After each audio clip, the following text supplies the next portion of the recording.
The summer's hottest concert series is back. Jazzin' at the Shed takes place every Wednesday night, now through September 14th at Shed Aquarium. Enjoy a night of live music from premier jazz musicians, breathtaking skyline views from Shed's lakeside terraces, food, drinks, 32,000 aquatic animals, and complete fireworks show. Tickets are on sale now at shedaquarium.org/jazzin. Become a member today and receive free admission. Jazzin' at the Shed is sponsored by Chase. Blog Talk Radio.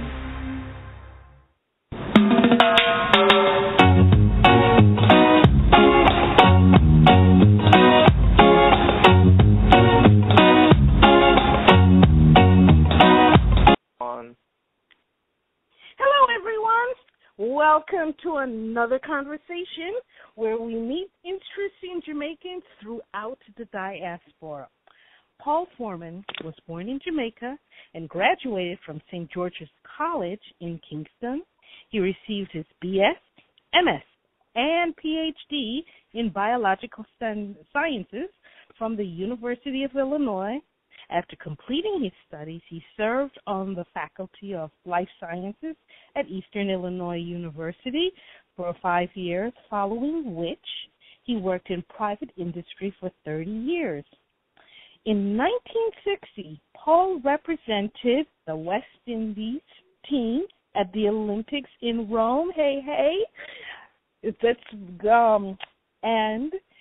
Paul was a keen observer of the social conditions in Jamaica for much of his life, and his interest in the lifestyles of the rich and poor in Jamaica prompted him to write Dilbert and the Gentlewoman and Sometimes There's a Winner, fictional stories inspired by some events of which he became personally aware of in Jamaica in the 1990s, within the past 10 years.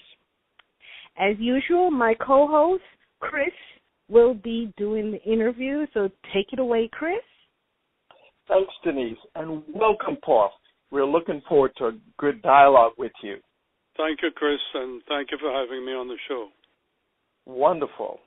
Well, let's start at the beginning. Tell us a little about your Jamaican root. Where did you hail from, and what's his life like? Sure, I don't know that I have any special or unique roots that are different from others who grew up in Jamaica and spent their formative years there. But like all other Jamaicans, I think, who have left Jamaica, there are a number of things which keep us all rooted to the island. One, obviously, is family. In my case, I have 4 brothers and a sister. Unfortunately, none of them live in Jamaica. My parents are deceased. But I have cousins, and I try to see them whenever I can. So apart from family, I think, for me, certainly, food, Jamaican food, keeps me rooted. Okay. I am not much of a cook, but I try. I think for all of us who leave, Jamaican music is something that again, keeps us rooted to the island. One of the things that I've said to people who ask me about what I miss most about Jamaica, one of the things is Jamaican humor. I think Jamaicans are some of the funniest people alive. And lastly, or maybe not quite last, but the beauty of the island.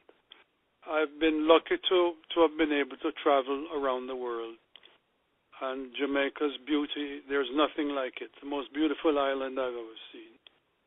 So that these memories keep me rooted. On a personal level, the improving athletic performance of Jamaica's runners keeps me very close to the island.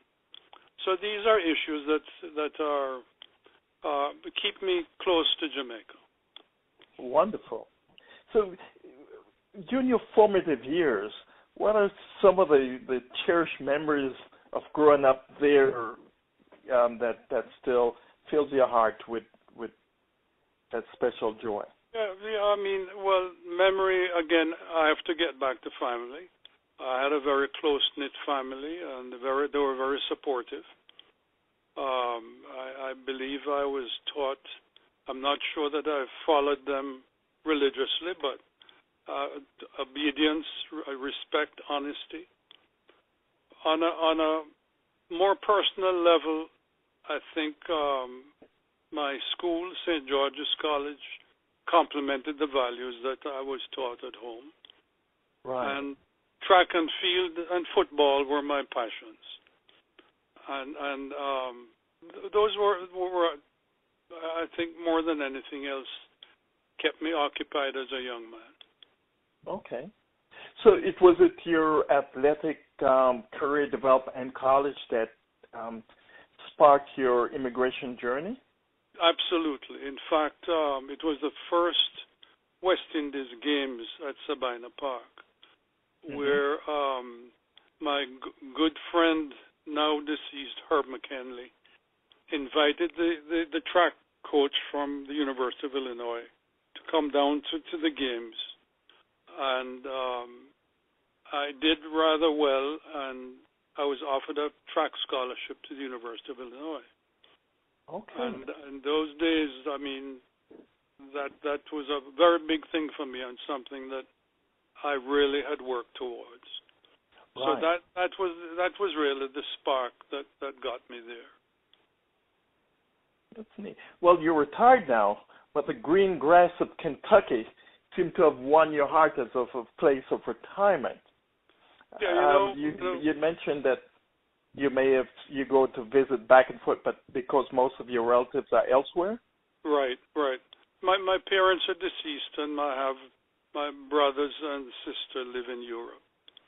Okay. And one actually lives in Antigua. But Kentucky really was not by accident. It was out of design because I was offered a position with the General Electric Company, which has its world headquarters for appliances in Louisville. Okay. And I had worldwide responsibility for environmental protection and occupational health at factories around the world. Right. So this is where, that is what brought me to Louisville. And if you've ever been to Louisville, you'll know it's a wonderful place to live. Yes. The only thing missing, quite frankly, are Jamaicans. Okay, good. Maybe we can import some. But Max, I'll tell you, when I get off the plane in Jamaica, I talk like a Jamaican because I don't have any. There may be Jamaicans in Louisville, but I don't know them. Okay. And I miss being around Jamaicans very much. Well, hopefully, we can change it, and through your writing, we can do that. So what got you started in this passion of writing and developing your writing craft? Very interesting in that it really wasn't a discovery of writing. It was really an interest in telling some stories about actual events which affected me personally. Okay. For example, sometimes there is a winner. I write about what happened to a very close friend of mine who worked for one of Jamaica's biggest companies and was a victim of greed and bad management. Now, I've changed the story, so some of the actual details related to his problems are not reported. But that was really the influence for me to write it. It wasn't so much a love of writing, but wanting to explain what happened to somebody who was very close to me. Right. Now, Delbert and the Gentlewoman tells about greed affecting a poor Jamaican man at the hands of a wealthy woman from America. Right. And this poor Jamaican man was somebody I knew very well. And I wanted to tell his story, but for obvious legal reasons, I had to leave names and some places out. Right. But both books describe the tactics used for revenge by the affected individuals. Now, the circumstances in each book, as I've mentioned, have been changed to avoid identifying many of the individuals. Although both books are fictional, they're based on actual events which I knew personally. Okay. And really, because of the first book and the responses to the first book, I wrote the second one. And because of the response thus far to the second, I'm now involved in writing a third. So writing was less about discovery, but more of an evolving need to tell about what happened to some people who I knew very well. I got it. So, but you chose to use a fictional novel genre to actually do the expression. Was there? How did you led to choose that kind of genre? Were you influenced by a writer that you might have read before that said this is a good means of telling a story? Chris. The thing is, what I remember when I was considering retirement, my wife asked me, "So what you going to do?" Because I was close to being a workaholic. I would leave work at 6:30 in the mornings to get to my office by 7. So I'd have some time alone. And so when I retired, I started painting, oil painting, as a hobby. And I did rather well. I painted a lot. And writing was never an objective. But when these events occurred affecting people I knew, that was really the spark to get me to record my memories. So it's really something that has evolved rather than something that was planned initially. Painting became a passion more than writing. More than writing. Although I was just wondering, these folks, the characters that you represent were friends of yours, and you seem to have a heart for social justice. Yeah. Where did that come from? Good question. And I've been asked that question before. When I was a young man, I would try to find almost everything I could find about Gandhi. And I believe I've read almost everything that has been written about him. The same thing with Nelson Mandela. The same thing with Martin Luther King. And in our current times, Barack Obama. So all these great people share the same objective of helping the oppressed, helping the disadvantaged and the poor. And I would have to say these have been my main influences. They've meant a lot to me, and I think this is about as good an answer as I can give you. Give the folks a taste, whet their appetite with a little of the dialogue that they would encounter from your fine works, Paul. Well, let me. One of the second book, or the second one that has been published, Delbert and the Gentlewoman, tells the story of a very poor, illiterate young man who became friendly with a German tourist who had lived in a little house near Negril. And together they found a buried treasure worth millions of dollars. And what I will read is from one of the chapters in which the German man, Hans, asks Delbert, he says, "Okay, Delbert, let us get serious for a while. Then you can tell me more about the Bible." Previously, Delbert was making up stories about the Bible. Okay. When we sell what we have, we'll have a lot of money. What will you do with it? And Delbert's answer is, "I will give it away." He said that without hesitation. "I don't need no money to make me happy. I will use some of the money to buy a little house like the one you have near the sea. And I would love to learn how to drive, and I will buy a Jeep like the one you have. I want to learn to read and write. Other than that, I don't need plenty of money. From what I can tell, rich people don't look happy to me. I'm born poor, and I grew up poor. True, I was not happy because I did have to thief things to live, It is not right to take other people's things. That is just the way things was for me. The first time in my life I get happy is when you give me a bed to sleep in, and you make me feel like you is my friend. And that don't take no money. So money can make me happy. So therefore I will keep a little money to get food and clothes so that I don't have to thief no more. And I will give away what leave over. That's just one section from one paragraph. But what comes out of this, Chris, is the personality and the compassion that this young man who grew up with nothing, his mother abandoned him when he was about 9 years old, and he lived in a cave. Now that is true. And out of all this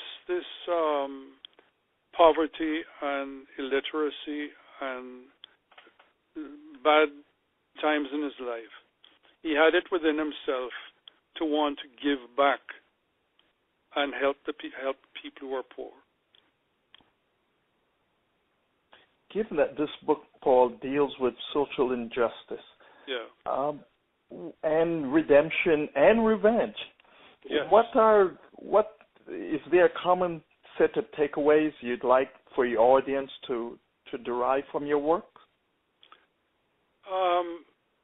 I would think that maybe more than anything else is to be sensitive to the needs of the poor and the disadvantaged. Show compassion. Every country in the world has its poor and its disadvantaged, but they shouldn't be neglected. I'm not, although this is a feature of both books, revenge is not necessarily an ingredient that everybody should have in their lives. But when you read what I've written and what happened to these people, you can appreciate why retaliation and revenge was critical to them getting over their problems. Yeah, that's neat. What kind of reviews have you been getting on this work? Very good, as a matter of fact. I mean, I'm flattered. Sometimes there's a winner. Had a full-page review in the Jamaica Observer about a year ago. Unfortunately, the lady who was the fiction reviewer for the Observer died a few weeks ago. But she included my book in a book she published last year called 50 Great Reads for Jamaica's 50th, to celebrate Jamaica's 50th anniversary. So I was very flattered about that. The problem is the publishing business is a very difficult thing. Unless you have a resume or you have a big name in the publishing field, the traditional publishers have no interest in looking at what you write. And it's sheer luck if you get published by a big publisher. So that's why the Kindle and Nook and the electronic readers are becoming so popular as self-published to self-publish your books. Indeed. But I feel I'm very flattered by the responses I've got. This is great. Well, we'd like to tell folks how to get this fine work. How can we get a hold of copies of this, be it hardcover or electronic? Yeah, well, there is a website, www.jamaicastories.com, which gives details. If people don't remember that, they can go to Amazon.com and put in the names, or just put in my name, or Barnes & Noble, that's bn.com, and put in the names of the titles, and they're available, both as paperbacks and electronic readers. That's wonderful. Well, incidentally, 50% of all sales are going to be sent to Jamaica. That's wonderful. So you have somewhat of a foundation that you're using to fund this with? it's going to be going through my school, and the thing is, the income has been limited thus far. But well, we hope to change that by getting the word out about this fine work. Hopefully, the thing is, I didn't start writing to make money. It was to tell stories. But right. if funds come from my effort, then I can try and help a few people who need some funds in Jamaica. That's very admirable, Paul. Very admirable, and we need to get the word out. This is one way people can contribute by getting a fine piece of writing that inspires, and also have the other secondary effect of actually helping people back in Jamaica. Thank you. Well, it seemed like your pen won't be still, and you'll be writing further. What can we expect from the pen of Paul Foreman in the near future? Well, because of the response to the first two books, I'm motivated to keep on writing. As it turns out, I enjoy writing, and I'm now involved in another novel, which is absolutely fictional, not inspired by anything realistic, and it's about Frenchman's Cove in Port Antonio, and that's one of the most beautiful spots I have ever seen. Unfortunately, it's dilapidated, it's in disrepair, and this is a story about a Jamaican who lived in the States, became very wealthy, and bought Frenchman's Cove, and I don't think I should tell you any more at this point. Good, you've whet our appetite and get our curiosity, but you can see what a lot of the problems of Jamaica related to drugs and guns are going to be included in this. And you've pulled that out of me, Chris. Good. Well, one of the things, Paul, that I noticed from both covers of your book, this draws one in because of their serenity, although the topic they deal with are such a vital but still tough topic. Right. How did you come about designing such serene covers, given the title and the topic you're dealing with? Well, the first one, sometimes there's a winner. As I said, that's a photograph I took at the Shaw Park Gardens in Ocho Rios. And because the protagonist, Byron, actually worked at the Shaw Park Gardens, that was really the link that led me to that. The other one, I don't know that I have a good answer for you. I just like the picture, and spoke to you. And the treasure was found in an area that resembles the picture on the cover of the book. And nothing more than that, really. Okay. Well, it's very becoming, and it really is magnetic to get you to open the covers of those books and see some of the treasures that you have in your writing, Paul. Well, I am thrilled that you were able to read it, and I'm glad you enjoyed them. Yeah. Well, we'd like to leave our audience with a final word of wisdom from you, Paul, as we close. I suppose, and it's really repeating what I've said to some extent, just be sensitive to the needs of the poor. Mm-hmm. I've seen situations in Jamaica since I left and gone back that it tears you apart, brings tears to your eyes to see poor people who need help, and these are decent, honest people. So if given the chance, don't neglect the poor and the disadvantaged in your home country. That's such a telling challenge. Thank you so much, Paul, for writing and using your imagination, and we look forward to much greater work from you going forward. Chris, thank you very much for the opportunity. I really appreciate this. And so to learn more about Jamaican diaspora, visit Jamaican Diaspora. And if you go to Jamaican Diaspora and you go to the store section, you can see Paul's books. Both books are there at the book section at the store. To learn more about Chris Staley, visit My Heart Memories. And to learn more about Paul Foreman, visit JamaicaStories.com and sometimesjamaica.com. Bye now.